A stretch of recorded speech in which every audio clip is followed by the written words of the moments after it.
Hi viewers, நாம் இப்போது இயற்கை வைத்தியம் அதாவது நேச்சுரல் மெடிசின் மூலமாகவே நாம் கோல்டு, காஃப், கேஸ்ட்ரிக் ட்ரபிள், டைஜஷன்ஸ்லாம் எப்படி வீட்டிலையே நம்ம எளிய முறையில் ஈஸியான மெத்தடில் பண்ணலான்றதை பார்க்கலாமா?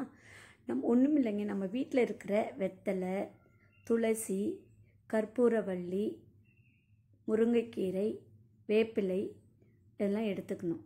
வெற்றிலைன்றது நம்மளுக்கு டைஜஷன் ப்ராப்ளம்க்கு ரொம்ப எஃபெக்டிவாக இருக்கும். துளசி உங்களுக்கு எல்லாருக்குமே தெரியும், வெறுமனேவும் சாப்பிடலாம். ஆனால் நம்ம வெறுமனே பசங்க சாப்பிட மாட்டாங்க. அதனால் நம்ம என்ன பண்ணணும், அதை இதில் சேர்த்துக்கலாம். துளசி கோல்டுக்கும் காஃபுக்கும் ரொம்ப நல்லது. அப்புறம் கற்பூரவள்ளியும் இயற்கையிலேயே கோல்டையும் காஃபையும் போக்க வல்லது. நல்ல ஒரு எஃபெக்டிவான லீஃபு. அதுக்கப்புறம் குப்பைமேனி தாங்க இருக்கிறதுலே முக்கியம். அது குடலில் இருக்கிற அழுக்கெல்லாம் வெளியேற்றிடுது. டைஜஷன் ப்ராப்ளத்துக்கு ரொம்ப ரொம்ப நல்லது. இது கெட்டதை நீக்கி நமக்கு எஃபெக்டிவாக இருக்குது. அப்புறம் வேப்பிலை வயிற்றில் இருக்கிற பூச்சியெல்லாம் நம்மளுக்கு எடுத்துடும். நம்ம ரொம்ப கடினம், அதாவது ரொம்ப முத்தலான இலைகளை எடுத்தால் கசப்பு இருக்கும். அதனால் கொழுந்து இலைங்களை எடுத்துக்கணும். அப்புறம் முருங்கைக்கீரை, அதுவும் நல்லது. இப்போ இந்த 6 பொருட்களையும் நம்ம எடுத்துக்கணும். அந்த 6 இலைகளோட நம்ம என்னென்ன சேர்த்துக்கணும்னு பார்க்கலாமா?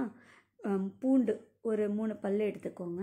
அப்புறம் பெருங்காயம் கொஞ்சோண்டு, அப்புறம் மிளகு கொஞ்சம் தேவையான அளவு, உப்பு, சீரகம், இது எல்லாத்தையும் ஒன்றா நம்ம கலந்துக்கணும். மொத்தம் 11 பொருட்கள் எடுத்துக்கணும். எடுத்துட்டு இந்த இலைகளையெல்லாம் நம்ம என்ன பண்ணணுன்னாக்கா, ஃபஸ்ட்டு நல்லா வாஷ் பண்ணி எடுத்து வச்சுக்கணும்.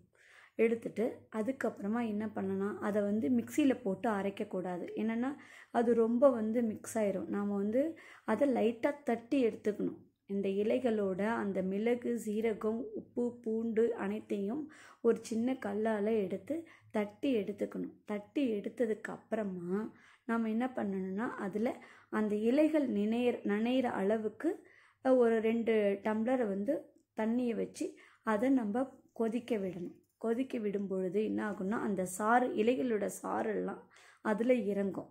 அதில் இறங்கின உடனே கொஞ்சம் அந்த இலைகள் பச்சையாகவே இருக்கணும். ரொம்ப கொதிக்க விட்டோம்னா அந்த கலர் மாறிடும். அது கலர் மாறாமல் ஒரு கொதி வந்த உடனே எடுத்துட்டு அதை இதை நம்ம ஃபில்டர் பண்ணி எடுத்துக்கிட்டோம்னா நம்மளுக்கு 1/2 டம்ளர் வாட்டர் கிடைக்கும். இந்த 1/2 டம்ளர் வாட்டரை நம்ம ரெகுலராக, அதை மருந்து, ஆக்சுவலி இது நேச்சுரல் மெடிசன், வீக்லி ஒன்ஸ் நம்ம குடிச்சிட்டு வந்தோம்னா நமக்கு cold, cough, gastric trouble, digestion problem ஈஸியாக நம்ம வீட்லேயே குணப்படுத்திக்கலாங்க. இந்த வீடியோ உங்களுக்கு பிடிச்சிருந்ததுன்னா ஷேர் பண்ணுங்கள், லைக் பண்ணுங்கள், கமெண்ட் பண்ணுங்கள், சப்ஸ்கிரைப் பண்ணுங்கள். தேங்க்யூ.